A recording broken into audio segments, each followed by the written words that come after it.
Hallelujah.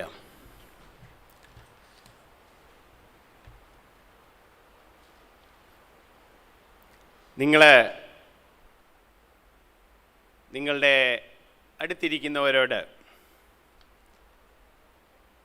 ഇത്തിരി അടുത്ത് പോയില്ലെങ്കിലും ഇച്ചിരി ഡിസ്റ്റൻസ് വെച്ചിട്ട് നിങ്ങളൊന്ന് എഴുന്നേറ്റ് നിന്നിട്ട് അടുത്തുള്ള ആളിനോട് പോയിട്ട് പറ,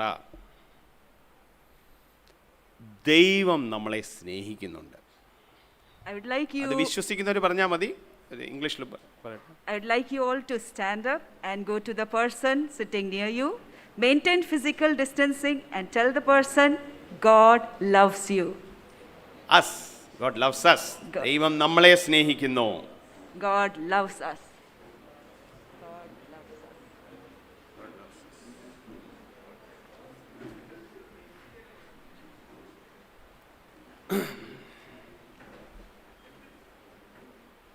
ഇനിയും ഒരുപക്ഷെ ദൈവം നമ്മളെ സ്നേഹിക്കുന്നു എന്ന് നമുക്ക് പറയാൻ സാധിക്കും. പക്ഷെങ്കിൽ വേറൊരു സത്യം കൂടെ.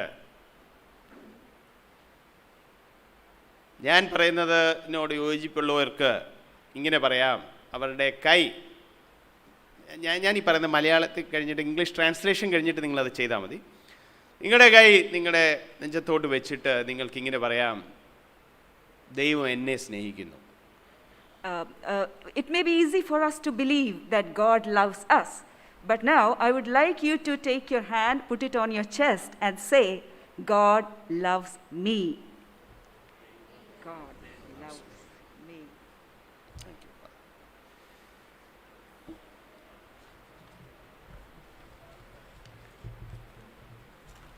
ഞാൻ യഥാർത്ഥമായിട്ട് വിശ്വസിക്കുന്നു ദൈവം നമ്മളെ സ്നേഹിക്കുന്നു.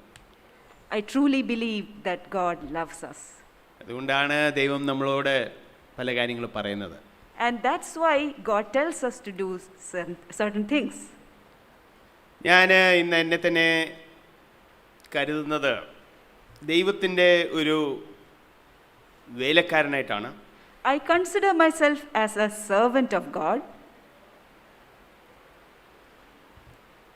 ഇന്ന് നിങ്ങളോട് ദൈവത്തിൽ നിന്ന് ചില മുന്നറിയിപ്പുകൾ തരാനായിട്ട് ഞാൻ ആഗ്രഹിക്കുന്നു. Today I would like to give you some warnings from God. ചില കാര്യങ്ങൾ അത് തുറന്ന് കാണിക്കുവാനായിട്ട് ആഗ്രഹിക്കുന്നു. I would like to open up certain facts before you. നിങ്ങളെ ദൈവത്തിൻ്റെ കൂടെ നടക്കുവാനായിട്ട് പ്രോത്സാഹിപ്പിക്കുവാൻ ആഗ്രഹിക്കുന്നു. I would like to encourage you all to walk with God. പ്രിയമുള്ളവരെ, വിശുദ്ധിയിൽ ദൈവത്തിൻ്റെ കൂടെ നടക്കുന്നത് ഒരു ഓപ്ഷണലായിട്ടുള്ള ഒരു കാര്യമല്ല. My beloved brethren, walking with God in holiness is not an option for us. Option എന്ന് ഉദ്ദേശിക്കുമ്പോൾ ഇപ്പം നമ്മൾ വേണമെങ്കിൽ നമുക്ക് അത് ചെയ്യാം, ഇഷ്ടമുണ്ടെങ്കിൽ വേണേ ചെയ്യാതിരിക്കാം. അങ്ങനെ ഒരു കാര്യമല്ല വിശുദ്ധിയിൽ നടക്കുന്നത്. So that means that walking in holiness can be practiced if I want it, and if I don't like it, I may not do it. It doesn't mean that. അതായത് ദൈവം ഒരു കൂട്ടം ആൾക്കാരുടെ പാവങ്ങളെല്ലാം ക്ഷമിച്ചിട്ട് പിന്നെ പറയുവാണ്, നിങ്ങൾ ആർക്കൊക്കെ വിശുദ്ധിയിൽ നടക്കണം എന്നങ്ങനെ ചോദിച്ചിട്ട് ഇതിനകത്ത് കുറച്ച് പേര്, എല്ലാത്തിലും ഉണ്ടല്ലോ ചില ആൾക്കാർക്ക് കൂടുതൽ ഇൻട്രസ്റ്റ്, അപ്പോൾ കുറച്ച് പേര് അതിനകത്ത് കൂടുതൽ ഇൻട്രസ്റ്റ് ഉള്ളവർ പറയുന്നു ഞങ്ങൾക്ക് നടക്കണം, വേറെ ചിലർ പറയുന്നു സോറി ഞങ്ങൾക്കിത് മതി. അങ്ങനെ ഒരു രീതി അല്ല ക്രിസ്തീയ രീതി. So Christian life of holiness doesn't mean that God has called out and separated a group of people and then he is telling them all those who want to walk in holiness can walk and all those who don't want don't walk. അങ്ങനെ ഒരു കാര്യം ദൈവം നമ്മളോട് പറയുന്നില്ല.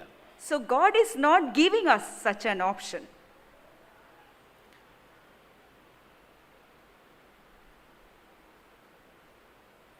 ഞാൻ തുടക്കത്തിൽ തന്നെ ചില കാര്യങ്ങൾ വ്യക്തമാക്കട്ടെ. Let me make certain things clear at the beginning itself. കഴിഞ്ഞ ആഴ്ച എന്നോട് ഒരു ആള് ഇങ്ങനെ ചോദിക്കുകയുണ്ടായി, അയ്യോ ഇങ്ങനെ വലിയ അറിയപ്പെടുന്ന ദൈവദാസന്മാരൊക്കെ ഇങ്ങനെ പാപം ചെയ്യുവാണെങ്കിൽ ഇനി ആർക്ക് രക്ഷപ്പെടാൻ സാധിക്കും? Last week, one person asked me this question. If great people of God, servants of God, fall into sin, then who can really walk in holiness? Who can be saved from sin?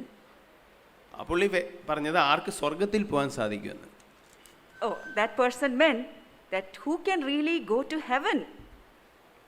ഞാൻ പറഞ്ഞിട്ട് ഇത്രയും നാള് നിങ്ങൾ ഈ സഭയിൽ വന്നിട്ട് നിങ്ങൾക്ക് ഈ ഒരു കാര്യം മനസ്സിലായില്ലേ? And I said, you've been coming to the church for so long, haven't you understood this truth?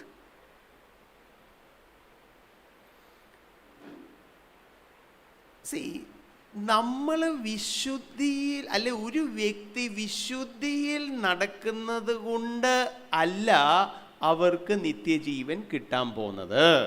We must understand that a person does not receive eternal life because he is walking in holiness. ഇത് ക്രിസ്തീയ പഠിപ്പീരിൻ്റെ ഒരു അടിസ്ഥാന പഠിപ്പീരാണ്. Now this truth is a foundation of Christian doctrines. ഈ ലോകത്തിൽ ഒരു വ്യക്തിക്ക് പോലും ദൈവത്തിന് മുമ്പാകെ ഇങ്ങനെ പറയാൻ സാധിക്കത്തില്ല, ഞാൻ വിശുദ്ധിയിൽ നടന്നു അതുകൊണ്ട് ഇങ്ങ് തന്നാട്ടെ. എന്തുവാ? നിത്യജീവൻ. So no person in this whole world can ever stand before God and say, God, I have been walking in holiness all my life, so give me my eternal life that I deserve. അതുകൊണ്ട് അത് വളരെ clear ആകും. നീതിമാൻ ആരുമില്ല, ഒരുത്തൻ പോലുമില്ല. So we must be very clear about the fact there is no one righteous before God. അപ്പോൾ നീതി ദൈവം കൃപയാൽ നൽകുന്ന ഒരു കാര്യമാണ്. So righteousness is something which God gives us through grace. ആദ്യത്തെ പോയിന്റ് ഇതാണ്, വിശുദ്ധി നിത്യജീവനെ തരുന്നില്ല. വിശുദ്ധിയിൽ നടക്കുമ്പോൾ നിത്യജീവൻ കിട്ടും. No. So my first point is, a life of holiness does not give us eternal life. എന്നാൽ നിത്യജീവൻ ദൈവം നൽകുന്നവരോട് ദൈവം പറയുന്നു, നിങ്ങൾ വിശുദ്ധിയിൽ നടക്കണം. But to those who have been given eternal life, to such people God says, walk in holiness.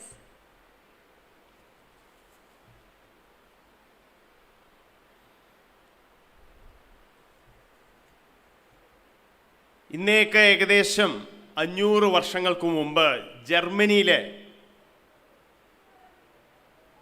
ഒരു കത്തോലിക്ക സഭയിൽ, അന്നത്തെ കത്തോലിക്ക സഭയിലുണ്ടായിരുന്ന ഒരു, എൻ്റെ മലയാളം എന്താ, മങ്ക് ഉണ്ടായിരുന്നു. എന്താ മങ്ക് എന്താ? ഒരു സന്യാസം എടുത്ത അല്ലെ ഒരു അച്ഛൻ ഉണ്ടായിരുന്നു, കുട്ടിക്കോ? Okay. Around 500 years back from now, there lived a monk of Catholic Church in Germany. അദ്ദേഹത്തിന്റെ പേരായിരുന്നു Martin Luther. And his name was Martin Luther. ശ്രദ്ധിച്ച് കേൾക്കണം. അദ്ദേഹം ഈ പരിശുദ്ധനായ ദൈവത്തെ പ്രസാദിപ്പിക്കാൻ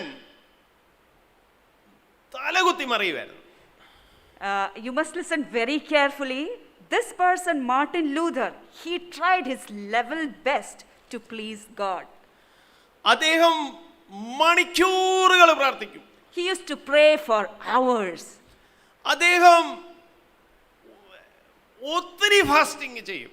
He used to fast a lot.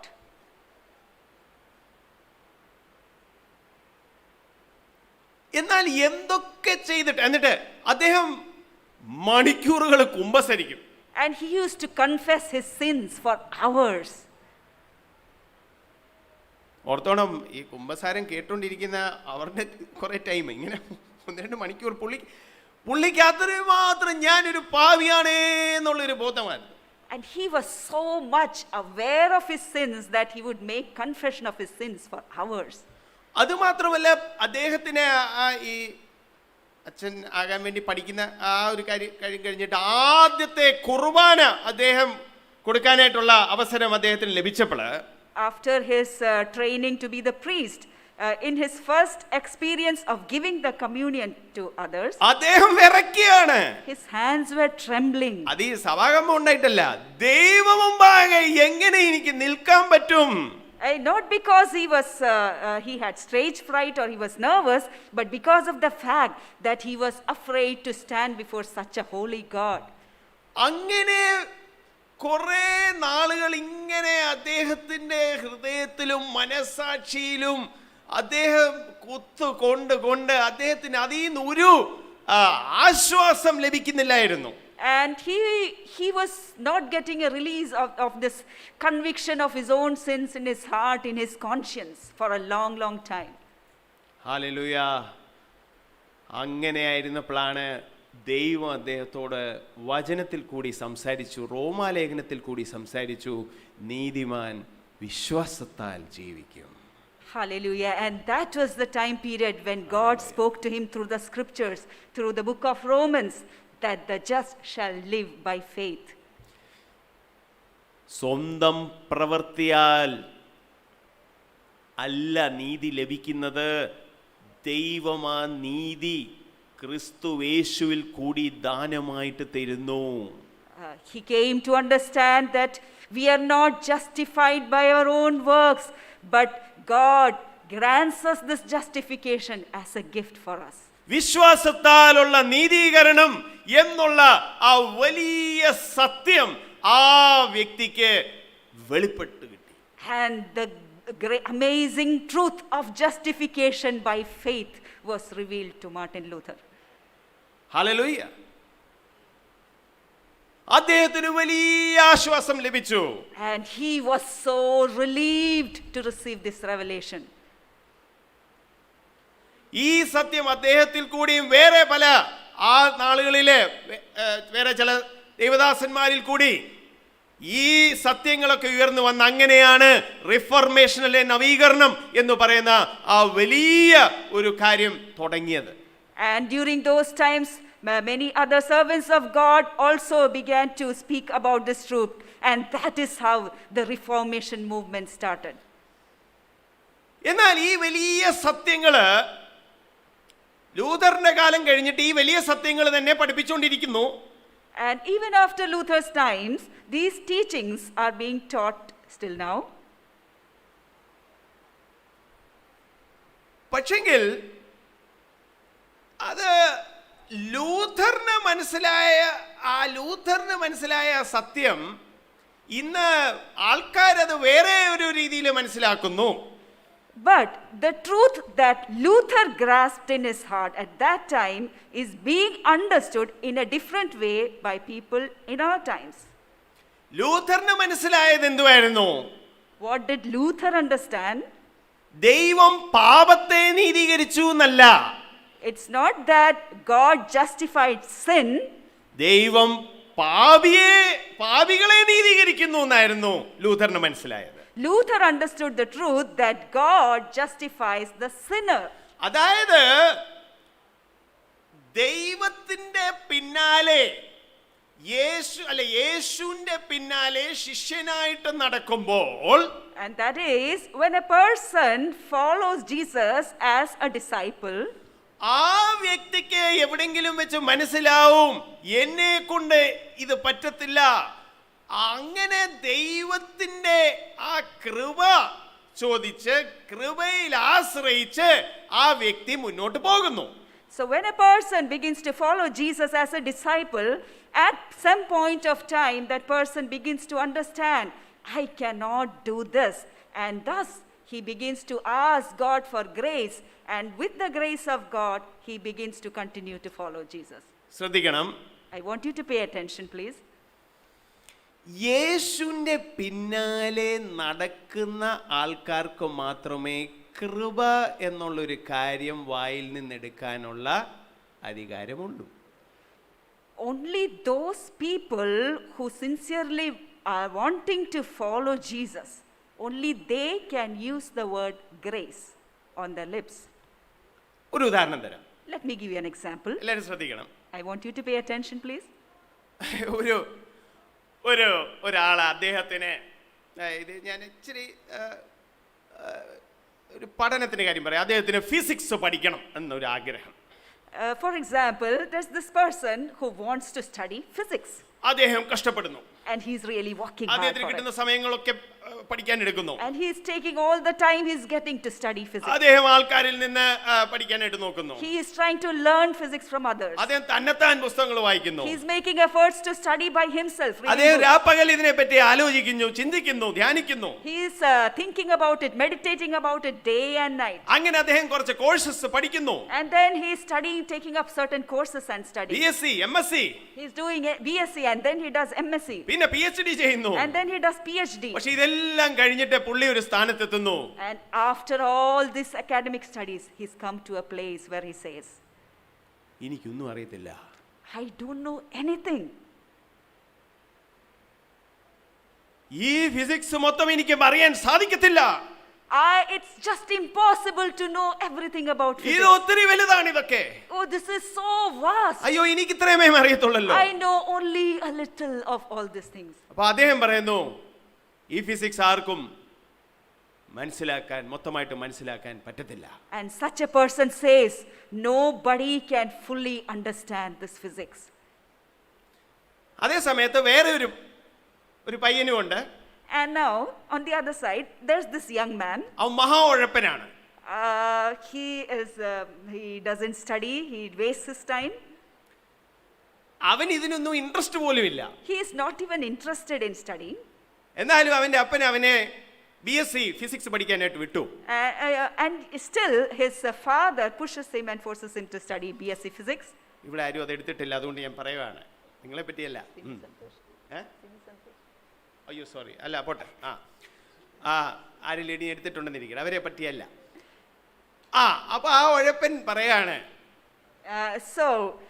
Such a person says like this. അപ്പൻ പറയുന്നു, മോനെ എന്താടാ നീ പഠിക്കാത്തെ? And the father asks him, son, why aren't you studying? പപ്പ, ന്യൂട്ടനും എഡിസനും വലിയ വലിയ പാർട്ടികൾക്ക് പോലും ഫിസിക്സ് ഒന്നും അറിയത്തില്ല, എനിക്കൊന്നും അറിയാൻ പറ്റത്തില്ല. And the son says, Papa, big shots like Newton and Edison said they don't know anything. And similarly, I also don't know anything about physics. രണ്ടുപേരും ഒരേ കാര്യമാണ് പറയുന്നത്. Both the parties are saying the same thing. പക്ഷേ ഇത് രണ്ടും വേറെ സ്ഥാനത്തുനിന്ന് വരുന്നവരാണ്. But the heart behind what they said, they are totally different. യേശുവിൻ്റെ പിന്നാലെ നടക്കാതെ കരക്കിരുന്ന് കൃപ എന്ന് പറയുവാണെങ്കിൽ ഞാൻ വളരെ വിനീതമായി നിങ്ങളോട് പറയട്ടെ, നിങ്ങളെ തന്നെ ഫൂളാക്കുകയാണ്. And if you are unwilling to follow Jesus and yet sitting on this side you say, oh, it's all grace, then let me tell you one thing, you are deceiving yourself.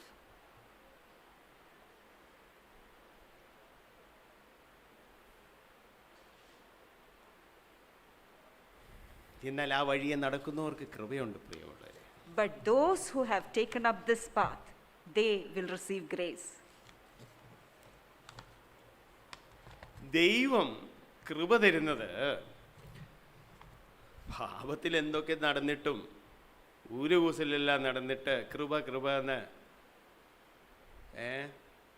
ഒരാഴ്ചയിൽ 168 മണിക്കൂറുണ്ട്. ഞായറാഴ്ച വന്ന് 2 മണിക്കൂർ അല്ലെങ്കിൽ life ഗ്രൂപ്പിൽ ഇനി 2 മണിക്കൂറോട് ഇരുന്നിട്ട് കൃപ എന്ന് പറഞ്ഞാൽ ഉടനെ എല്ലാം ശരിയാകത്തില്ല പ്രിയമുള്ളവരെ. God doesn't give grace to those who don't want to follow the Lord, who are willfully sinning all the days of their life. And so it's no use saying grace. കൃപ ഒരു വലിയ സംഭവം തന്നെയാണ്. Grace is something really amazing. Hallelujah. പക്ഷേ ആ സംഭവം അത് ഈ ഡിസൈപ്പിൾഷിപ്പ് അല്ലെങ്കിൽ യേശുവിൻ്റെ പിന്നാലെ നടക്കുന്നവർക്കാണത് കൃപ.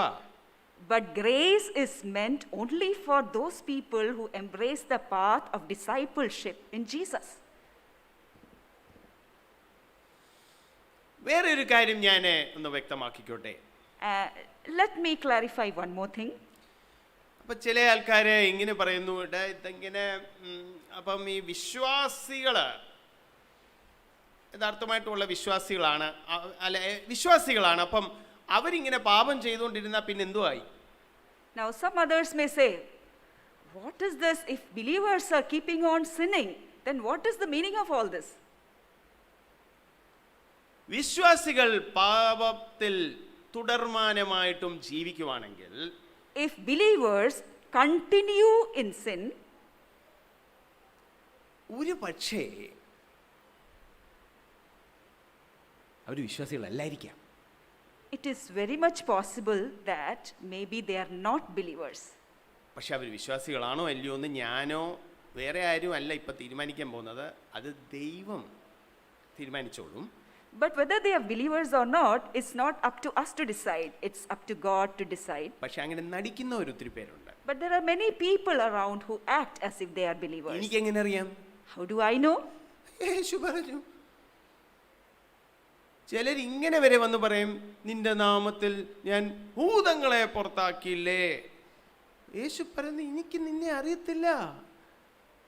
Because നിങ്ങൾ യു ഈവിൾ ഡൂവേഴ്സ്, ദുഷ്ടത പ്രവർത്തിക്കുന്നവരെ, എനിക്ക് നിങ്ങളെ അറിയത്തില്ല. Because it's written in the scriptures that there were people who came to Jesus and said, Lord, didn't we cast out demons in your name?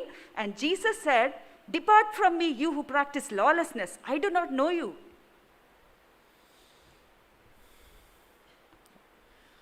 ഇനി ഇപ്പം ഒരുപക്ഷെ ഇപ്പം പാപം ചെയ്തുകൊണ്ടിരിക്കുന്നവരെ അവര് വിശ്വാസികളായിരിക്കാം, യഥാർത്ഥ വിശ്വാസികളായിരിക്കാം.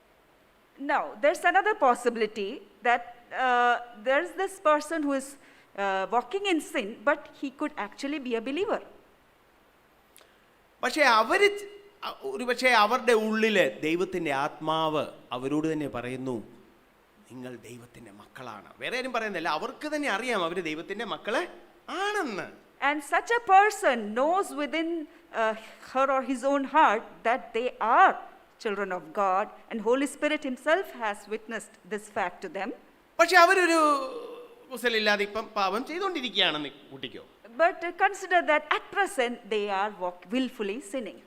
അങ്ങനെയുള്ളവരോട് എനിക്ക് വളരെ വിനീതമായിട്ട് ഓർപ്പിക്കാനായിട്ടുള്ളത്, ദൈവം ഇത് കാണുന്നുണ്ട്. I would like to humbly remind such people that God is watching your life. ദൈവത്തിൻ്റെ ന്യായവിധി നിങ്ങളുടെ മേളിൽ വരും. And God's judgment will come upon your life. നിങ്ങളുടെ നിത്യജീവൻ പോകുമെന്നല്ല ഞാൻ പറഞ്ഞത്. I am not saying that you will lose your eternal life. പക്ഷെ ദൈവത്തിൻ്റെ പണിഷ്മെന്റ്, ദൈവത്തിൻ്റെ പണിഷ്മെന്റ് എന്താ? ശിക്ഷ നിങ്ങളുടെ മേളിൽ വരും. But God's punishment will come upon your life. അതിനെ നിങ്ങൾ ശിക്ഷണം എന്ന് വേണേലും പറഞ്ഞോ, പക്ഷേ അത് വേദന വരുന്ന ശിക്ഷണം, ശിക്ഷ എന്ത് വേണേലും പറയാം. You may consider it as discipline, but whatever it is, discipline or punishment, it's going to be painful. ഞാൻ എന്തിനാ അങ്ങനെ പറയുന്നത്? Why am I saying like this? ഞാൻ കഴിഞ്ഞ പ്രാവശ്യം നിങ്ങളോട് പറഞ്ഞു, മോശ എത്ര പ്രാവശ്യം പാപം ചെയ്യുന്ന എനിക്കറിയത്തില്ല, പക്ഷെ ഒരെണ്ണം ബൈബിളിൽ എഴുതി വെച്ചിട്ടുണ്ട്, ഒരു പ്രാവശ്യം പുള്ളി ചെയ്തു. Last Sunday, I told you about Moses. I don't know how many times he had sinned, but there's clearly one particular incident mentioned in the Bible about Moses. ദൈവം പറഞ്ഞു, നീ വാഗ്ദത്ത നാട്ടിൽ കയറത്തില്ല. And God told him, you shall not enter the promised land. അപ്പോൾ ഒരു കാര്യം വ്യക്തമാക്കാൻ ഞാൻ ആഗ്രഹിക്കുന്നത്, ഈ വാഗ്ദത്ത നാട്ടിൽ മോശ കയറിയില്ലേൻ്റെ അർത്ഥം അദ്ദേഹം ഇനി സ്വർഗത്തിൽ കാണത്തില്ല എന്ന് നിങ്ങൾ ചിന്തിക്കരുത്. So let me make one thing very clear to you. Just because God said you shall not enter the promised land, it doesn't mean that Moses shall not enter heaven. വാഗ്ദത്ത നാട്ടിൽ കയറില്ല എന്ന് പറഞ്ഞ ദൈവം വാഗ്ദത്തം ചെയ്ത ചില കാര്യങ്ങളിലേക്ക് അദ്ദേഹത്തിന് കടക്കാൻ പറ്റില്ല. So God said you shall not enter the promised land. That means that Moses could not enter into certain things which God had promised.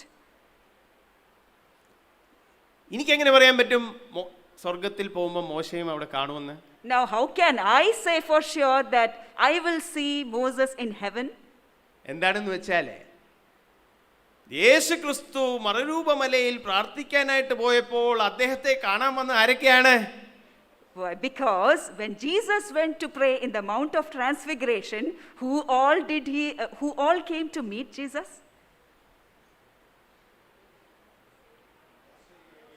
ഏലിയാവും മോശയും. അപ്പം വാഗ്ദത്ത നാട്ടിൽ കയറി. അപ്പം ദൈവമേ, അപ്പം ഇവിടെ എല്ലാവരും ഇങ്ങനെ ചിന്തിക്കണ്ട, അയ്യോ ഒരു പാപം ചെയ്ത ഉടനെ നിത്യജീവൻ അല്ലേ? എന്ന് രാവിലെ ഹലോ ദൈവമേ ഇന്ന് നിത്യജീവൻ ഉണ്ടോ? എൻ്റെ പോയോ? ഇന്നലെ പ്രശ്നം ചെയ്തു, ഇന്നലെ വഴക്കുണ്ടാക്കി, നിത്യജീവൻ പോയോ? ഇങ്ങനെ നിങ്ങളെ ടെൻഷൻ അടിപ്പിക്കാൻ വേണ്ടിയല്ല ഞാനിവിടെ പ്രസംഗിക്കുന്നത്.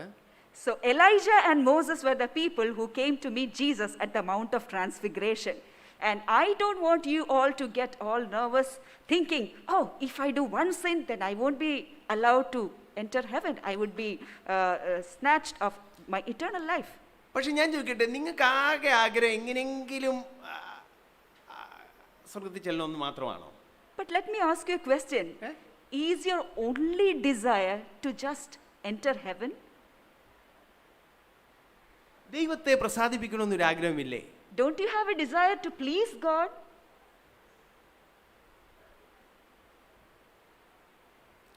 പരിശുദ്ധാത്മാവിനെ ദുഃഖിപ്പിക്കരുതെന്നൊരു ആഗ്രഹമില്ലേ? Don't you have a desire not to grieve the Holy Spirit? പിന്നെ മോശയ്ക്ക് വന്ന നാണക്കേട് നിങ്ങൾ മറക്കരുത്. And then you must not forget the shame Moses had to undergo. വലിയ കാര്യത്തെ മിസ്രൈമിൽ കിടന്ന ഇസ്രായേൽ മക്കളോട് പറഞ്ഞതാ, നിങ്ങളെല്ലാം ഞാൻ വാഗ്ദത്ത നാട്ടിൽ കൊണ്ടുപോകാം. അയക്ക് തന്നെ കയറാൻ പറ്റിയില്ല. എന്തോ ഒരു നാണക്കേടിൻ്റെ നാണക്കേടാണ്. Oh, it was so shameful for Moses. He was the person who told the Israelites in Egypt, come, I will lead you on to the promised land. And then he himself couldn't enter it. പ്രിയമുള്ളവരെ, ഞാൻ നിങ്ങളോട് വിശുദ്ധിയെപ്പറ്റി പറയുന്നു. ഞാൻ തന്നെ എന്തെങ്കിലും കുഴപ്പം കാണിച്ചാൽ കുറച്ച് നാൾ കഴിഞ്ഞ് നിങ്ങൾ പറയും, പുള്ളി വലിയ വിശുദ്ധി എന്നും പറഞ്ഞുകൊണ്ടിരുന്ന കണ്ടില്ലേ?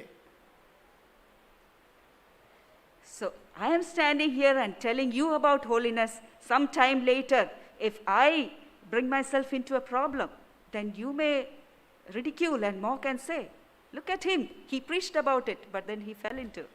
പ്രിയമുള്ളവരെ, പാപം ചെയ്താൽ ദൈവത്തിന്റെ ന്യായവിധി വരും. അത് ഉടനെ വരുമോ കുറച്ച് കഴിഞ്ഞ് വരുമോ എന്ന് എനിക്കറിയത്തില്ല.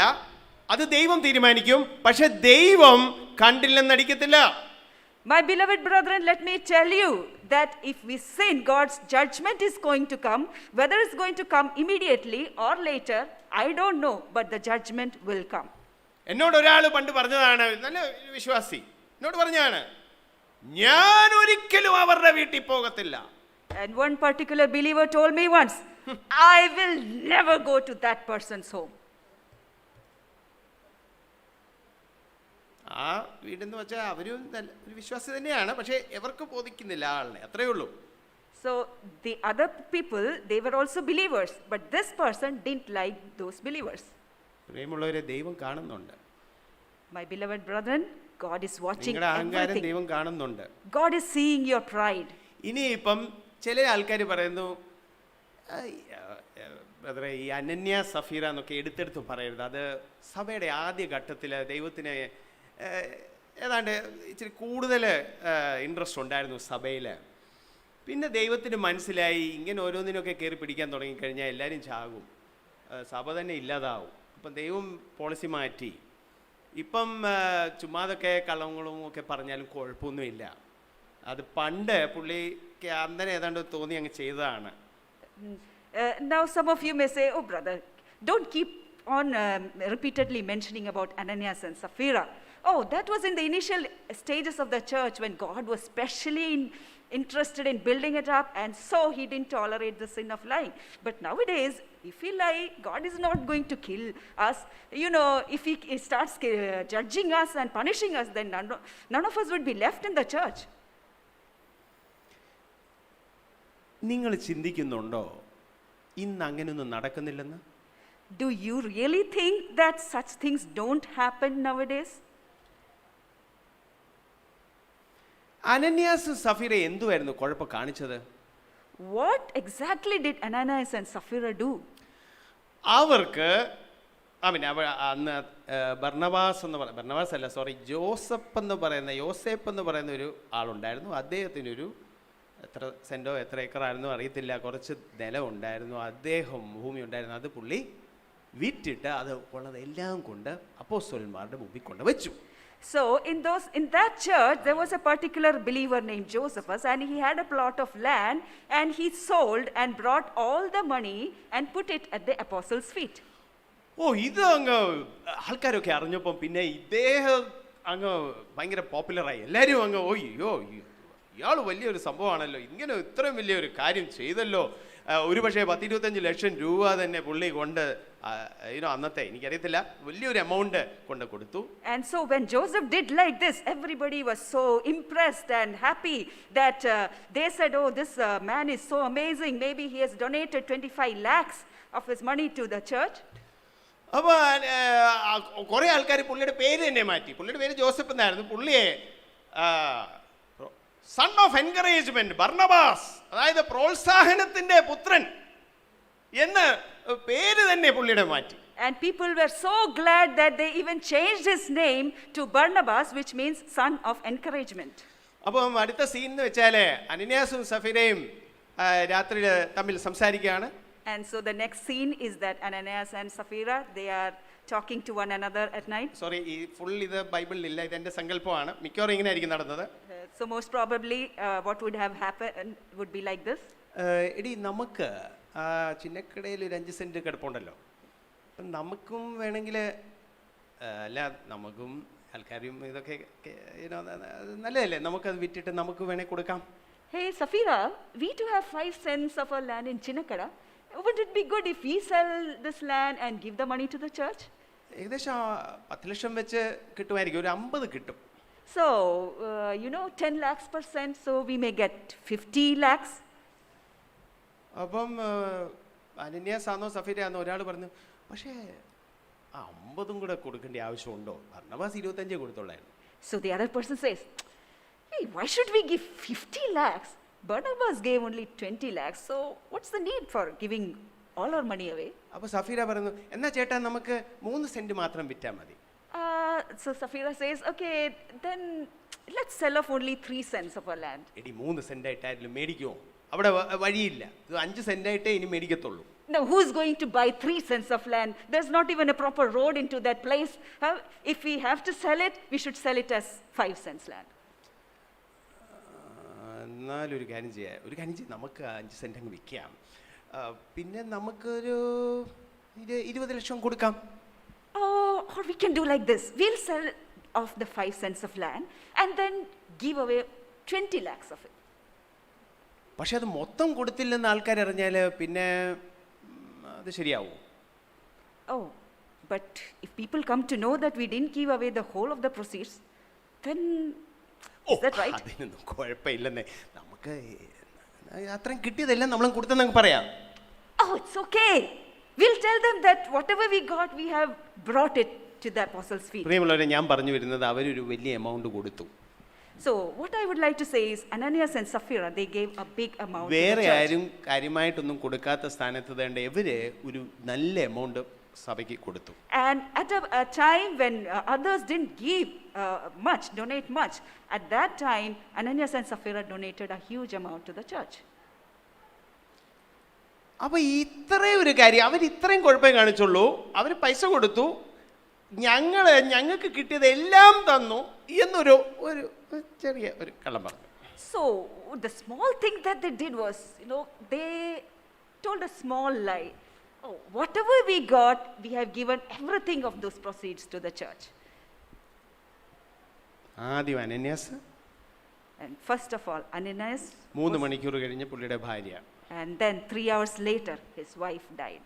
പെട്ടെന്ന് മരിച്ചു. They died suddenly. ഇന്നിങ്ങനെ നടക്കുന്നുണ്ടോ പ്രിയമുള്ളവരെ? Do such things happen in our നടക്കാൻ times? സാധ്യതയുണ്ടോ? Can these things happen in our times? എനിക്ക് പറയാനുള്ളത്, ഇന്ന് ഇങ്ങനെ നടന്നെങ്കിൽ പോലും നമ്മൾ എന്തുവാ പറയാൻ പോന്നേ? I would would like to say that suppose such things happen in our times, our days, what would be the explanation that we give? ഓർത്തോണം, അനന്യാസിന് വലിയ ഒത്തിരി പ്രായം ആയില്ലായിരുന്നു. Ananias was probably a young man. എത്ര വേഗാന്നോ മിഡിൽ ഏജ് ആണോ, ഏതായാലും പുള്ളി പ്രായം ചെന്നല്ല മരിച്ചത്. He didn't die of old age. അപ്പം ഇന്ന് പത്രത്തിൽ ഞാൻ മനോരമയിലൊക്കെ കാണുന്നതാണ്, കുഴഞ്ഞു വീണ് മരിച്ചു. So usually we see in the Manorama news, such and such person collapsed suddenly and died. പിന്നെ ഡോക്ടർമാരോട് ചോദിച്ചു കഴിഞ്ഞാൽ മാസീവ് ഹാർട്ട് അറ്റാക്ക് വന്നു, സഡൻ കാർഡിയാക് ഡെത്ത് വന്നു എന്ന് എന്തെങ്കിലും ഒരു വേർഡ് ഉപയോഗിക്കും. So and if you ask the doctors for a medical report, they would say this person suffered a massive heart attack and he had a sudden cardiac death. ഇന്ന് അനന്യാസും സഫീറയും ദൈവ കോപം കൊണ്ടാ മരിച്ചതെന്ന് നമ്മൾ അറിയാൻ കാരണം എന്താണെന്നറിയാമോ? And in our times, why do we understand the fact that Ananias and Sapphira died because of God's judgment or wrath? നിങ്ങൾ പറയും ബൈബിളിൽ എഴുതിയിരിക്കുന്നുണ്ട്. You may say because it's written in the Bible. Okay, പക്ഷെ ബൈബിളിൽ അങ്ങനെ അങ്ങനെ ഇത് വന്നത് എന്തുകൊണ്ടാണെന്നറിയാമോ? But do you know why it was written in the Bible? ഒരൊറ്റ മനുഷ്യന്റെ കാരണത്താലാണ്. Just because of one person. പത്രോസിന്റെ കാരണത്താല്. Because of Peter. പത്രോസ് പറഞ്ഞു ഇതുകൊണ്ടാ നീ മരിക്കാൻ പോകുന്നു എന്ന് വ്യക്തമായിട്ട് അവിടെ പറഞ്ഞു. And this one man Peter said very clearly, it is because of this reason that you are going to die. ഇന്ന് പല പത്രോസുമാർക്ക് പേടിയാണ്. And nowadays many Peters are afraid to say such things. ഓർത്തോണം, അന്ന് പത്രോസ് ഇങ്ങനെ പറയുമ്പം പത്രോസിനെ കൊങ്ങയ്ക്ക് പിടിക്കാൻ ഒത്തിരി പേരുണ്ടായിരുന്നു. And you must remember that when Peter was making such a statement, there were many ready to grab him. And അവര് പത്രോസിനോട് എടേ കുറച്ച് നാളുകൾക്ക് മുമ്പ് നീ തന്നെയല്ലേ 3 പ്രാവശ്യം തള്ളി പറഞ്ഞത്, ഇട നീ തന്നെ പാപിയായിട്ട് വേറെ ഒരാൾ ഒരു ചെറിയ പാപം ചെയ്യുമ്പോൾ അവര് മരിക്കണം അല്ലെ മരിക്കും എന്ന് വിളിച്ചു പറയാൻ നീ ആരടെ? And there would have been many people to question him and say, hey Peter, who are you to speak out like this? Only a few, some time back, you were a person who denied Jesus 3 times. And now this Ananias and Sapphira, they have committed a comparatively small sin. And who are you to judge them and question them? ഇനിയിപ്പം ഞാൻ നിങ്ങളോട് ചോദിക്കട്ടെ, നിങ്ങൾ എത്ര പേര് insurance policy എടുത്തിട്ടുണ്ട്? കൈവക്കണ്ട.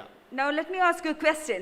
How many of you have taken an insurance policy? നിങ്ങൾക്കറിയാമോ insurance പോളിസിയിൽ നിങ്ങൾക്ക് 5 വർഷമായിട്ട് ഡയബറ്റീസ് ഉണ്ടെന്നും നിങ്ങളുടെ അപ്പനും അമ്മയും ഡയബറ്റീസ് വന്നാ മരിച്ചതെന്നും ഒക്കെ എഴുതി കഴിഞ്ഞാൽ പ്രീമിയം അങ്ങ് കൂടും. So in case you clearly state the fact that you have diabetes and your parents died because of diabetes, then the premium which you have to pay would be more.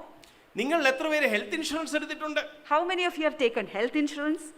Health ഇൻഷുറൻസിൽ നിന്ന് ഉള്ള കാര്യം എഴുതി വെച്ച് കഴിഞ്ഞാൽ, അതായത് നിങ്ങൾക്ക് already ആസ്തമയുടെ അസുഖം ഉണ്ടെന്ന് വല്ലതും എഴുതി കഴിഞ്ഞാലും പിന്നെ വലിയ മെനക്കേടാണ്. And now if you mention the fact that you have some sickness like asthma, then your problems are going to increase. അപ്പോൾ പോളിസി എടുപ്പിക്കുന്നവരെന്തോ പറയുന്നേ, ഓ അതൊന്നും പറയണ്ടേ, ഒരു കുഴപ്പമില്ലെന്നേ.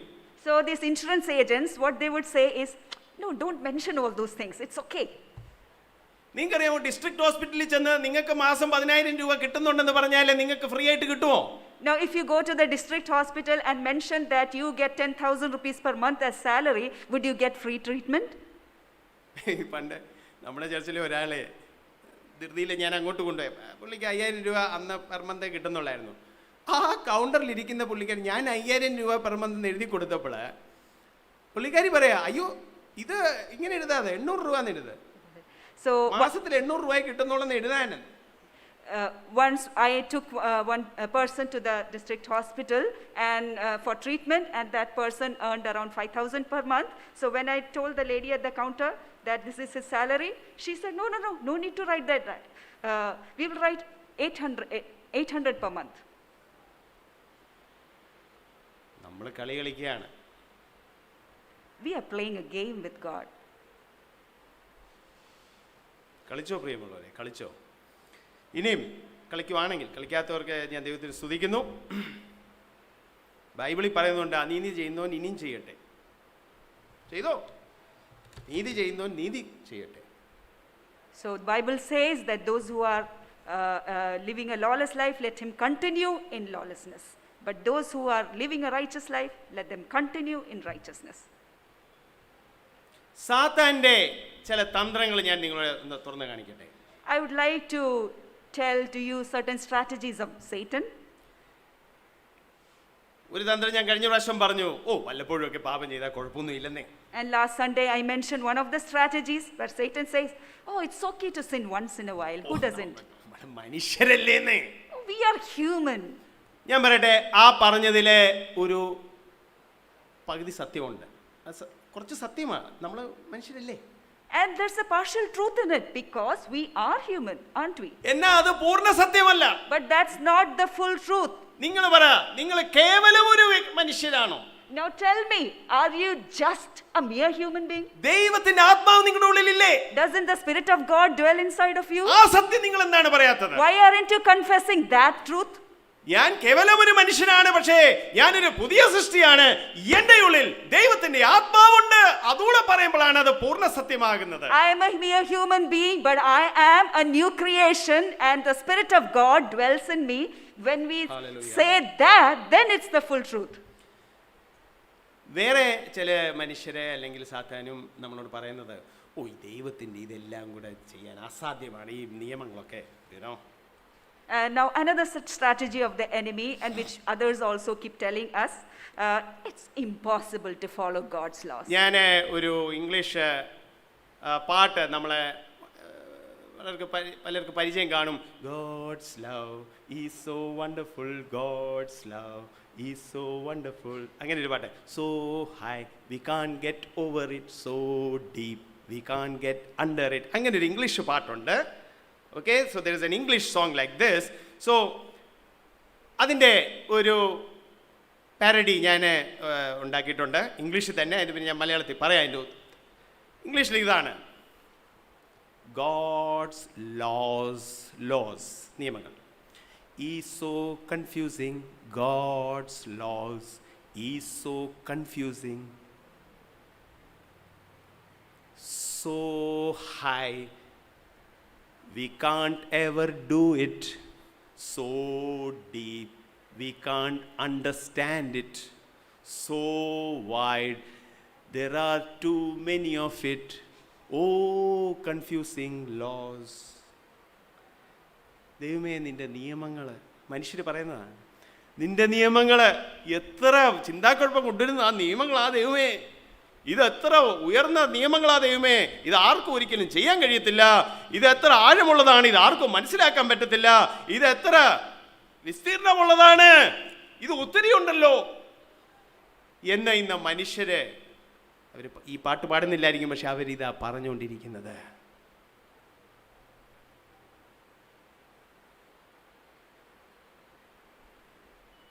ഞാൻ നിങ്ങളോട് പറയട്ടെ, ദൈവം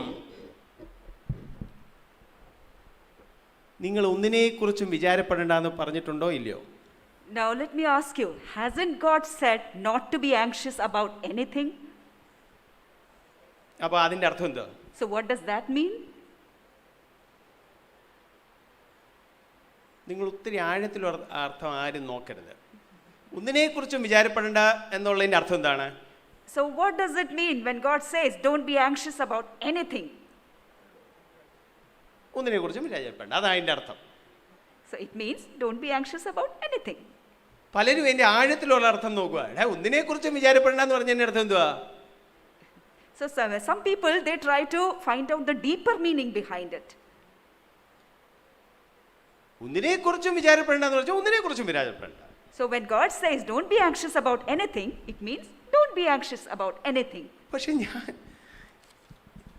ചില കേസുകളിൽ ഇപ്പം പെട്ടെന്ന് നമുക്കൊരു വിഷയം വന്നു, നമ്മൾ പെട്ടെന്ന് കുറച്ച് വിഷമവും ഭയവും ഒക്കെ വരാൻ സാധ്യതയുണ്ട്. ഞാൻ പറയുന്നത് ഈ വിചാരപ്പെട്ടുകൊണ്ടിരിക്കുന്നതിനെ പറ്റിയാണ്. Now, I'm not saying that when sudden terrifying things come, we may get afraid, we may get anxious. I'm not talking about that. Now, I'm talking about an anxiety in which we continue. അപ്പം പിന്നെ ആൾക്കാർ വിശ്വാസികളെ പറയുവാണ്, ദൈവം പറഞ്ഞു വിചാരപ്പെടേണ്ടെന്ന്, പക്ഷെ അവരെ വിചാരപ്പെട്ടിരിക്കുകയാണ്. And then some believers, in spite of the fact that God has said don't be anxious, they continue in anxiety. ഞാൻ സത്യമായിട്ടും പറയുന്നത്, ഈ കോവിഡ് വന്നു കഴിഞ്ഞിട്ട് ചില വിശ്വാസികളുടെ ഭയം കണ്ടു കഴിഞ്ഞാൽ അവിശ്വാസികൾ പോലും ആശ്ചര്യപ്പെട്ടു പോകും. And let me tell you one thing. After this COVID pandemic, when I see the fear inside some believers, even unbelievers would be surprised. Pastor Jeffy ഇപ്പം നമ്മളെ ഓർപ്പിച്ച പോലെ നമ്മളെ ശാരീരിക അകലം പാലിക്കണം, ഇത് ഇടണം, അങ്ങനെ കൈ കഴുകണം, അതൊക്കെ ശരിയാ. പക്ഷെ ഇത്രയും ഓവറായിട്ട് ആകുല ചിന്തപ്പെടുന്നത് ഇതപ്പോൾ ദൈവം പറയുന്നത് മനസ്സിലാകുന്നില്ലേ? ഇതെന്താണ് ഇത്രയും അനുസരണക്കേട് കാണിക്കുന്നത്? Now, it's true that Pastor Jeffy reminded us to follow the COVID protocol, sanitize your hands, wash your hands, keep physical distancing and all. But what about what God has said to not be anxious? Shouldn't we obey them? 1 യോഹന്നാൻ 5:3 എന്താണ് എഴുതിയിരിക്കുന്നത്? What does 1 John chapter 5 verse 3 say? അവന്റെ കൽപ്പനകളെ പ്രമാണിക്കുന്നതല്ലോ ദൈവത്തോടുള്ള സ്നേഹം. അവന്റെ കൽപ്പനകൾ ഭാരമുള്ളവയല്ല. അവന്റെ കൽപ്പനകൾ ഭാരമുള്ളവയല്ല. നിങ്ങളെ ഇത് വിശ്വസിക്കുന്നവർ നിങ്ങളുടെ കൈ നിങ്ങളുടെ നെഞ്ചത്ത് വെച്ചിട്ട് പറ, അവന്റെ കൽപ്പനകൾ ഭാരമുള്ളവയല്ല. നിങ്ങൾക്ക് ഇപ്പൊ തോന്നുന്നുണ്ടായിരിക്കും, പക്ഷെ അത് സത്യം ഇതാണ്, അവന്റെ കൽപ്പനകൾ ഭാരമുള്ളതല്ല. So 1 John chapter 5 verse 3 says, his commandments are not burdensome. If you believe this word, please put your hand to your chest and say, his commandments are not burdensome. You may not feel like saying it, but this is the truth. His commandments are not burdensome. വേറൊരു തന്ത്രം എന്താണെന്നറിയാമോ? സാത്താന്റെ. Now there's another strategy of the enemy. സാത്താന്റെ മാത്രമല്ല, മനുഷ്യരുടെ തന്ത്രം. And not just a strategy of Satan, but of people as well. ഈ ഒരു നല്ലൊരു ഉദാഹരണം ഡീട്രിച്ച് ബോൺഹോഫർ എന്ന് പറഞ്ഞ ഒരു ജർമ്മൻ ദേവദാസൻ, പുള്ളി നല്ലൊരു ഉദാഹരണം പറഞ്ഞു. A German man of God named Dietrich Bonhoeffer, he gave a very good example. ഒരപ്പൻ മോനോട് പറഞ്ഞു, മോനെ സമയമായി, നീ ചെന്ന് കിടന്നുറങ്ങുക. A father tells his little son, son, it's time for your bed, now please go to bed. അപ്പോൾ ആ മകനെ അത് കേട്ടിട്ട് അവൻ്റെ മനസ്സിൽ എന്തുവാ വരുന്നത്? So when the son hears it, do you know what he thinks? മകൻ പറയുന്നത്, എൻ്റെ അപ്പൻ എന്തിനാ ഇപ്പം കിടക്കാൻ പറയുന്നത്? So the son says, why is my father telling me to go to bed? എൻ്റെ അപ്പൻ അറിയാൻ ഞാൻ രാവിലെ മുതൽ പഠിക്കുമായിരുന്നു. My father knows that I have been studying since morning. അപ്പോൾ എൻ്റെ അപ്പൻ എന്നോട് കിടക്കാൻ പറയുന്നത് എനിക്ക് റെസ്റ്റ് കിട്ടാൻ വേണ്ടിയാണ് അദ്ദേഹം അങ്ങനെ പറയുന്നത്. So my father wants me to rest.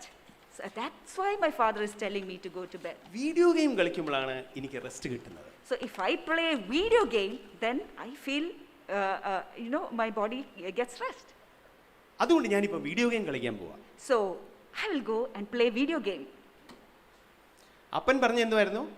So what did the father tell the son? പോയി കിടന്നുറങ്ങാൻ. Go to bed and sleep. മോൻ അതേ കൽപ്പന കേട്ടിട്ട് മോൻ അത് മനസ്സിലാക്കി വ്യാഖ്യാനിച്ച് അവസാനം അവൻ ചെയ്തത് എന്തുവാ? ബെഡിൽ പോയി കിടന്നില്ല. So the son, after hearing this command from the father, he thinks about it, interprets in a different way and doesn't go to bed. ഞാൻ പറഞ്ഞു വരുന്നത്, ദൈവം വ്യക്തമായിട്ടും നമ്മളോട് പറയുന്നു ഒന്നിനെക്കുറിച്ചും വിചാരപ്പെടേണ്ട. പക്ഷെ നമ്മൾ പറയുന്നത് അതിൻ്റെ യഥാർത്ഥ അർത്ഥം എന്ന് വെച്ചാൽ ഞാൻ വിചാരപ്പെടണം. So when God says don't be anxious about anything, the true deeper meaning of this verse is that I should be anxious. അതിൻ്റെ ആഴത്തിലുള്ള അർത്ഥം ഇതാണ്, എനിക്ക് 2 പെൺകുട്ടികളുണ്ട്, 15 വയസ്സാണ്, അവരുടെ കല്യാണം എങ്ങനെ നടക്കും എന്ന് എനിക്കിപ്പോൾ ആകുല ചിന്ത. ഞാൻ ആകുലപ്പെട്ടില്ലെങ്കിൽ നിങ്ങളാണോ ആകുലപ്പെടാൻ പോകുന്നത്? So the deeper meaning is that I've got 2 daughters and I have to think about their marriage. So if I don't think about the marriage and become anxious, are you going to become anxious for them? പ്രിയമുള്ളവരെ, ദൈവം വ്യക്തമായിട്ട് പറയുന്നതിൻ്റെ ആഴമായിട്ട് നിങ്ങൾ ചിന്തിക്കരുത്. നിങ്ങൾ വളരെ സിമ്പിളായിട്ട് ചിന്തിച്ചാൽ മതി. ആകുല ചിന്തപ്പെടേണ്ട, finish. So my beloved brethren, if God has clearly said something, don't try to think in a complicated way, but think in a very simple way. Don't be anxious means don't be anxious. അവസാനമായിട്ട് ഒരു സാത്താൻ്റെ വേറൊരു തന്ത്രം എനിക്ക് പറയാനായിട്ടുള്ളത്. And lastly, there's another strategy of the devil which I would like to point out. ചില ആൾക്കാരുടെ ജീവിതത്തിൽ ചില പ്രത്യേക പാപങ്ങൾ അവർ വീണ്ടും വീണ്ടും വീഴും. There are certain sins, special peculiar sins into which certain people fall again and again. എന്താന്ന് വെച്ചാൽ ചില ആൾക്കാരെ എന്തൊക്കെ ചെയ്തിട്ടും അവരുടെ കോപം ശരിയാകുന്നില്ല, അവരെ ഇപ്പൊ കോപിക്കുക. For example, the issue of anger. Whatever they try, they are not able to overcome anger. അല്ലെ, എത്ര കീഴ്പ്പെടുന്നതിനെ പറ്റി പഠിച്ചാലും വീട്ടിലെ ഭാര്യയ്ക്ക് കീഴ്പ്പെടുന്നില്ല.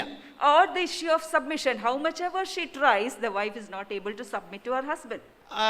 അല്ലെങ്കിൽ എത്രയൊക്കെ ശ്രമിച്ചിട്ടും വല്ലാത്ത വീഡിയോ ഒക്കെ അങ്ങ് കണ്ടു പോവുകയാണ്. And or how much ever a person tries, he is not able to stop himself from watching bad videos.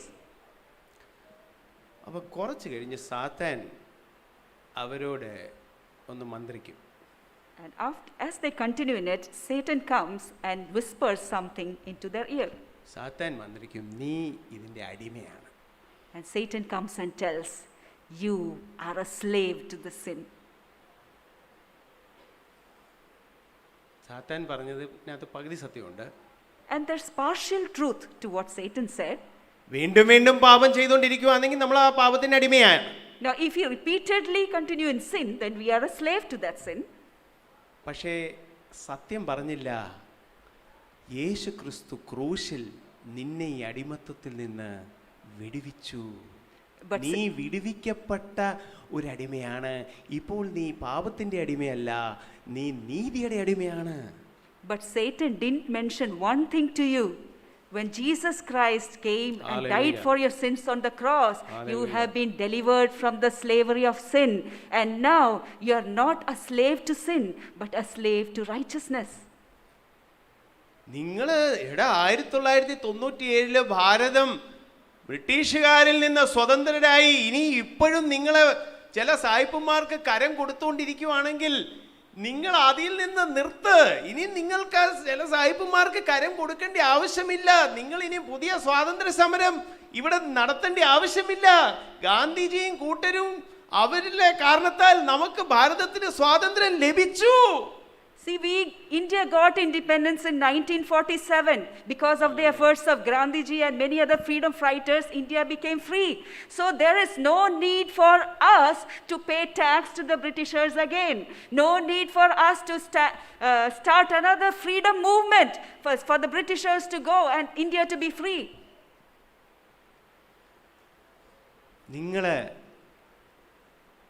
നിങ്ങൾ വിശ്വാസിയാണെങ്കിൽ, നിങ്ങൾ വീണ്ടും ജനിച്ച ആൾക്കാരാണെങ്കിൽ നിങ്ങൾ പാപത്തിന്റെ അടിമയല്ല. നിങ്ങൾ അടിമത്വത്തിൽ ജീവിക്കേണ്ട ആവശ്യമില്ല. ഈ അടിമ നുകത്തെ നിങ്ങൾ എടുത്തു കളഞ്ഞ് യേശുവിന്റെ ആ നുകമെടുത്ത് നമുക്ക് നടക്കാൻ പ്രിയമുള്ളവരെ. So if you are a born again believer, you are no longer a slave to sin.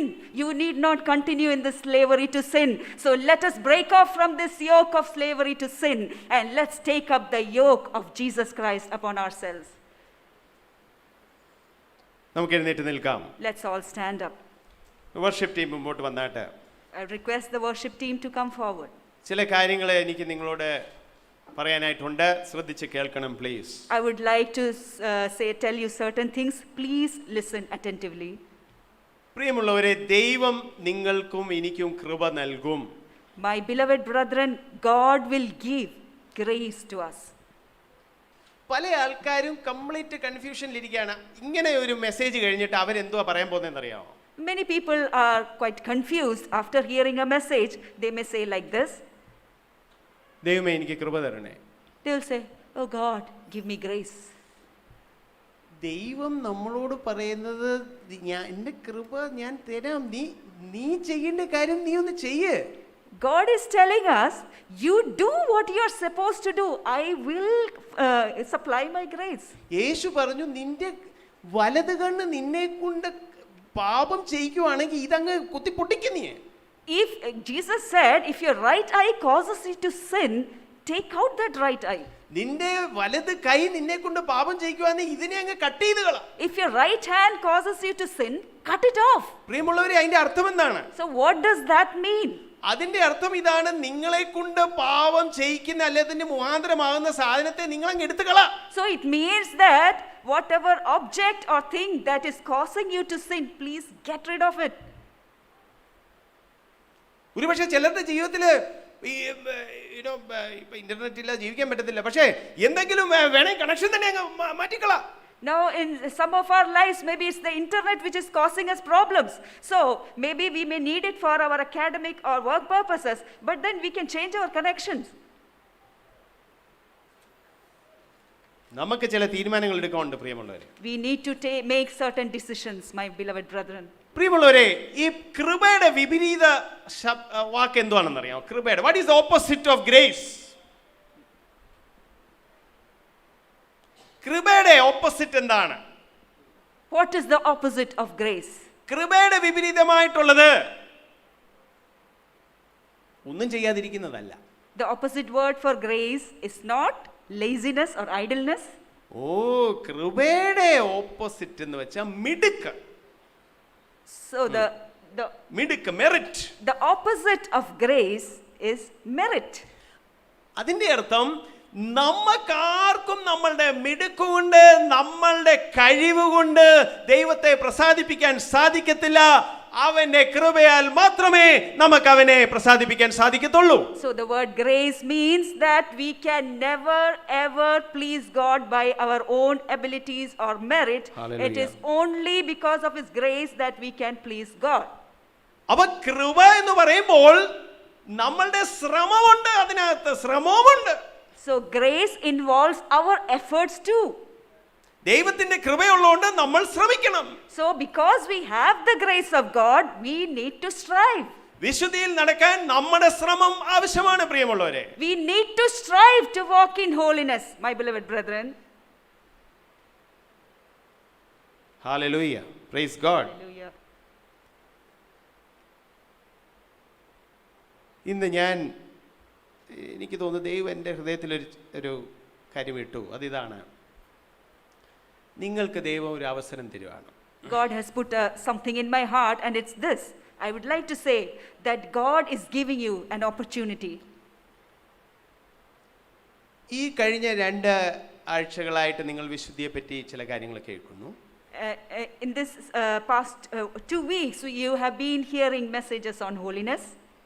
നിങ്ങളുടെ ജീവിതത്തിൽ ചില കാര്യങ്ങൾ നിങ്ങൾ വിട്ടുകളയണമെന്നുള്ള കാര്യമുണ്ടെങ്കിലോ, അല്ലെ ചില കാര്യം നിങ്ങൾക്ക് അല്ല ഞാൻ അങ്ങനെ ചെയ്യുന്നില്ല, ഞാനത് ഏറ്റുവാങ്ങണം എന്നുള്ള ചില കാര്യങ്ങൾ വ്യക്തമായിട്ട് നിങ്ങളുടെ ജീവിതത്തിൽ ചില കാര്യം ദൈവം സംസാരിക്കുന്നുണ്ടെങ്കിൽ, if God spoke to you very clearly about certain things which you need to let go or get rid of, or certain things which you need to embrace in your lives, അങ്ങനെ ഉണ്ടെങ്കിൽ നിങ്ങൾ മുമ്പോട്ട് വന്ന് നിൽക്കണം. and if there's something in your life which God spoke about, then I would like you to come forward and stand. നിങ്ങൾ ഒരു കാര്യം പോലും നിങ്ങൾ എന്നോട് പറയേണ്ട ആവശ്യമില്ല. There's no need for you to tell me anything. ഞാനോ ഇവിടുത്തെ വേറെ പാസ്റ്റേഴ്സ് നിങ്ങൾക്ക് വേണ്ടി തലേ കൈവച്ച് പ്രാർത്ഥിക്കാൻ പോകുന്നില്ല. Myself or the leaders here are not going to lay hands on you or pray. എന്നാൽ നിങ്ങൾ നടന്നു വരുമ്പോൾ വേറെ ആൾക്കാരും കാണുമല്ലോ. ശരി, പരസ്യമാണ്, പക്ഷെ നിങ്ങൾ വന്നാൽ നിങ്ങൾക്ക് കൊള്ളാം.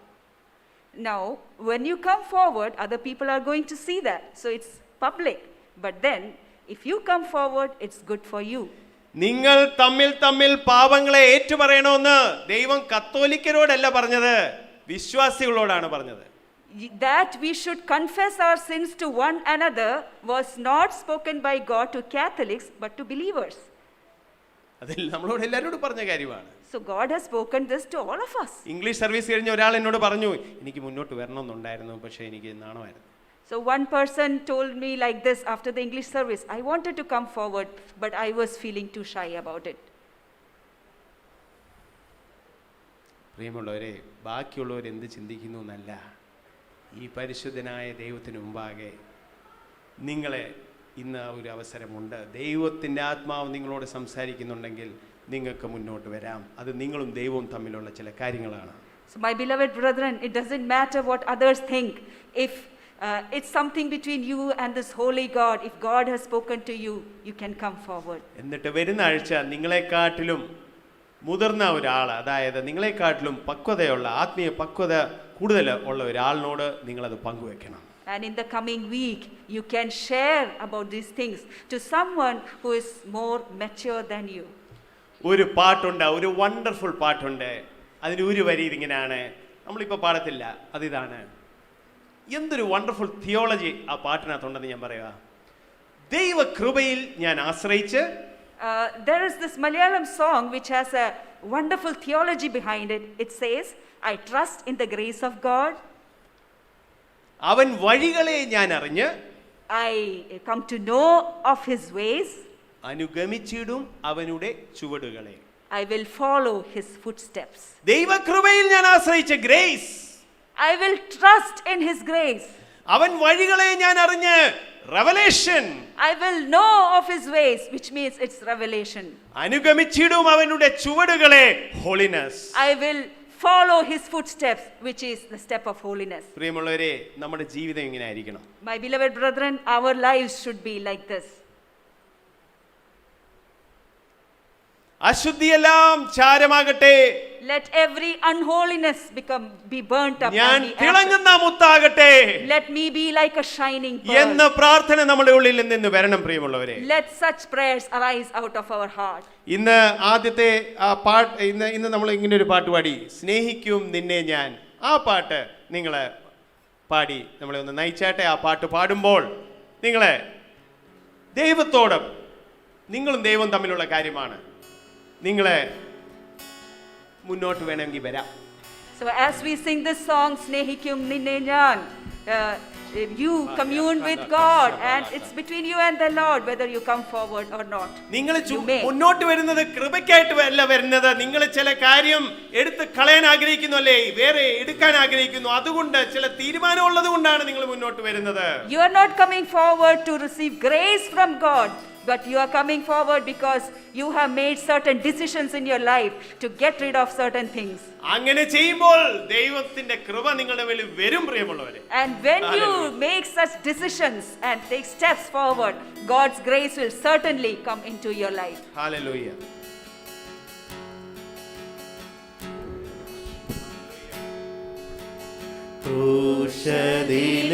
ക്രൂശിലെനിക്കായി ജീവൻ വെടിഞ്ഞവനേ,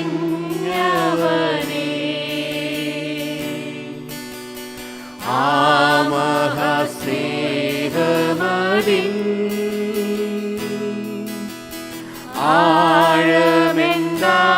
ആഴമെന്താശ്ചര്യമേ,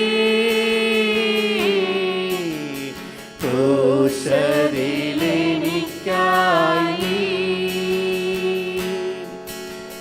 ജീവൻ വെടിഞ്ഞവനേ,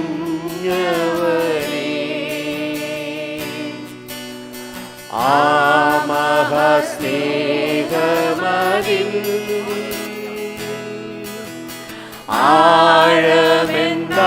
ആഴമെന്താശ്ചര്യമേ,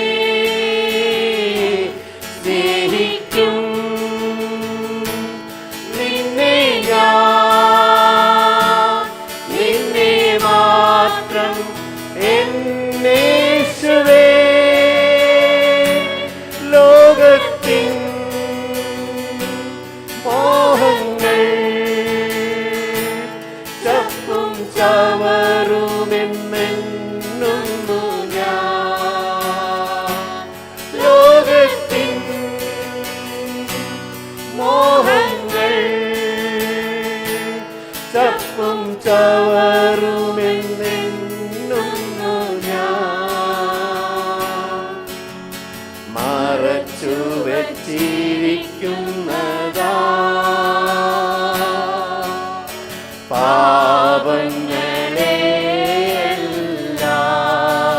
പാപങ്ങളെയെല്ലാം പുറത്താക്കിയ ഹൃദയം ഒരുക്കുന്നു നിനക്കു പാർക്കാൻ, മറച്ചു വച്ചിരിക്കുന്നതാ പാപങ്ങൾ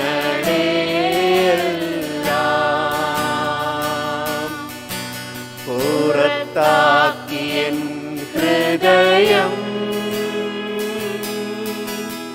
ഒരുക്കുന്നു നിനക്കു പാർക്കാൻ. സ്നേഹിക്കും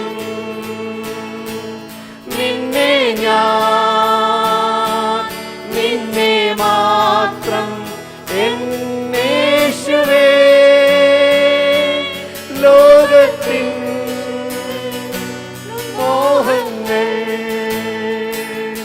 ചപ്പും ചവറുമെന്നെണ്ണുന്നു ഞാൻ. ലോകത്തിൻ മോഹങ്ങൾ ചപ്പും ചവറുമെന്നെണ്ണുന്നു ഞാൻ.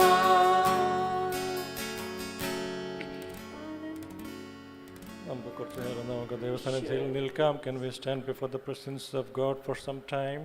Can we stand before the presence of God? നമുക്ക് ദൈവസന്നിധിയിൽ കുറച്ച് സമയം കൂടെ നിൽക്കാം. He is the one who is watching us. He knows the inner thoughts that we have. He knows our inner hearts, inner thoughts. ദൈവം നമ്മുടെ ഉള്ളിലുള്ള ആ ചിന്തകളും എല്ലാം അറിയുന്നു. Whether we came forward or not, whether we were bold enough to come forward or whether we were a bit shy to still remain there, God knows our hearts inside out. നമുക്ക് മുന്നോട്ട് വരാൻ ചിലർക്കൊക്കെ ധൈര്യമുണ്ടായിരുന്നേക്കാം, ചിലർക്ക് അത്രയും ധൈര്യമില്ലായിരിക്കാം, നാണമായിരുന്നായിരിക്കാം. പക്ഷെ ദൈവം നമ്മുടെ ഹൃദയത്തിലെ ചിന്തകൾ എല്ലാം അറിയുന്നുണ്ട്. May He have mercy on each one of us this afternoon time.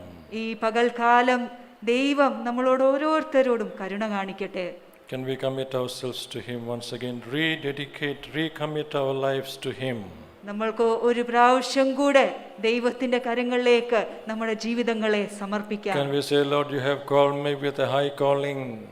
നമ്മൾക്ക് ദൈവത്തോട് ഇങ്ങനെ പറയാം, ദൈവമേ എത്ര വലിയ വിളിയാലാണ് അങ്ങ് ഞങ്ങളെ വിളിച്ചിരിക്കുന്നത്. It is a holy calling that you have called me, O God.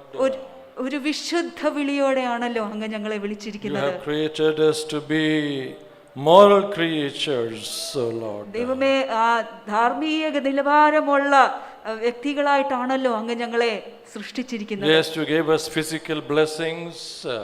ദൈവം നമുക്ക് ഭൗതികമായിട്ടുള്ള അനുഗ്രഹങ്ങളെ തരും. But the greatest desire of your heart was that we walk with you. പക്ഷേ ദൈവത്തിന്റെ ഏറ്റവും വലിയ ആഗ്രഹം ഇതായിരുന്നു, നമ്മൾ ദൈവത്തിന്റെ കൂടെ We നടക്കണം. walk with you and see you as holy, and for us to admit we have to be holy even as you are holy. ദൈവത്തിന്റെ കൂടെ നടന്ന് അവൻ എത്ര ആയിട്ടുള്ള ദൈവമാണെന്ന് മനസ്സിലാക്കി അവൻ വിശുദ്ധനായിരിക്കുന്നത് പോലെ ഞാനും വിശുദ്ധനായിരിക്കണം. For us to see that that is the goal that God has for us. നമ്മുടെ ജീവിതത്തിന് വേണ്ടി ദൈവം വെച്ചിരിക്കുന്ന ലക്ഷ്യം ഇതാണെന്ന് നമ്മൾ He wants us to be like His Son Jesus. തന്റെ മകൻ പുത്രൻ യേശു ക്രിസ്തുവിനെ പോലെ ആകണം എന്ന് To be ദൈവം able to say no to sin and yes to God. പാപത്തോട് വേണ്ട എന്ന് പറയുകയും ദൈവത്തോട് ഉവ്വ് എന്ന് To be able to പറയുകയും say, not my will but yours be done. എന്റെ ഇഷ്ടമല്ല ദൈവമേ പിതാവേ അങ്ങയുടെ ഇഷ്ടം നടക്കട്ടെ എന്ന് To cry out with പറയുന്നു. loud cries and tears to the one who is able to save him from death. ഉച്ച നിലവിളിയോടെ കരഞ്ഞപേക്ഷിച്ച് മരണത്തിൽ നിന്നും രക്ഷിക്കാൻ കഴിയുന്ന പിതാവിനോട് വിളിച്ചപേക്ഷിക്കുന്നവരായി. Because we know we are weak in ourselves. എന്താന്ന് വെച്ചാൽ നമ്മള് ബലഹീനരാണെന്ന് നമുക്കറിയാം. Because we know that we don't have strength in ourselves. എന്താന്ന് വെച്ചാൽ നമ്മുടെ ഉള്ളിൽ ബലമില്ലാന്ന് So നമ്മൾക്കറിയാം. we cry out to you this afternoon time, O Lord. അതുകൊണ്ട് കർത്താവേ ഇന്ന് പകൽക്കാലം ഞങ്ങൾ അങ്ങേ വിളിച്ചപേക്ഷിക്കുന്നു. We want to share in your holiness.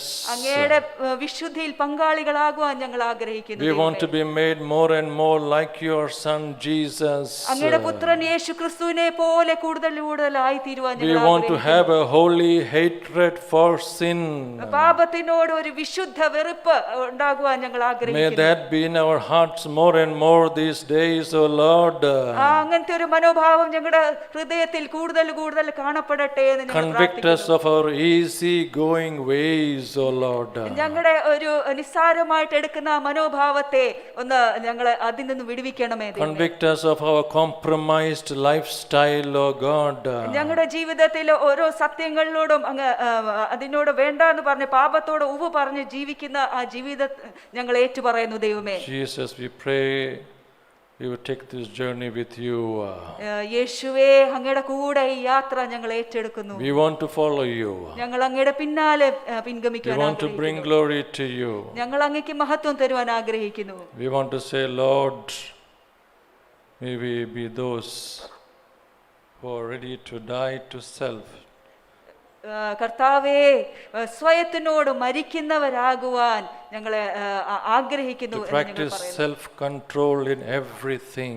ആത്മനിയന്ത്രണം എല്ലാ കാര്യത്തിലും പാലിക്കുവാൻ വേണ്ടി ഞങ്ങൾ ആഗ്രഹിക്കുന്നു. We call on your name, O Lord Jesus. യേശുവേ, അങ്ങയുടെ നാമത്തെ ഞങ്ങൾ Commit വിളിച്ചപേക്ഷിക്കുന്നു. our lives to you. ഞങ്ങൾ ഞങ്ങളുടെ ജീവിതങ്ങളെ അങ്ങയുടെ കരങ്ങളിലേക്ക് Take ഏൽപ്പിക്കുന്നു. us, O Lord. ഞങ്ങൾ അങ്ങ് ഏറ്റെടുക്കണമേ എന്ന് You പ്രാർത്ഥിക്കുന്നു. have made us righteous. അങ്ങാണ് ഞങ്ങളെ Now നീതീകരിച്ചിരിക്കുന്നത്. may we walk in that righteousness. ആ നീതിയിൽ ഞങ്ങൾ നടക്കട്ടെ എന്ന് ഞങ്ങൾ പ്രാർത്ഥിക്കുന്നു. May we cleanse ourselves from all defilement. എല്ലാ തരത്തിലുള്ള മലിനതകളിൽ നിന്നും ഞങ്ങളെ ചെന്നേ May these ശുദ്ധീകരിക്കട്ടെ hands എന്ന് be പ്രാർത്ഥിക്കുന്നു. holy hands.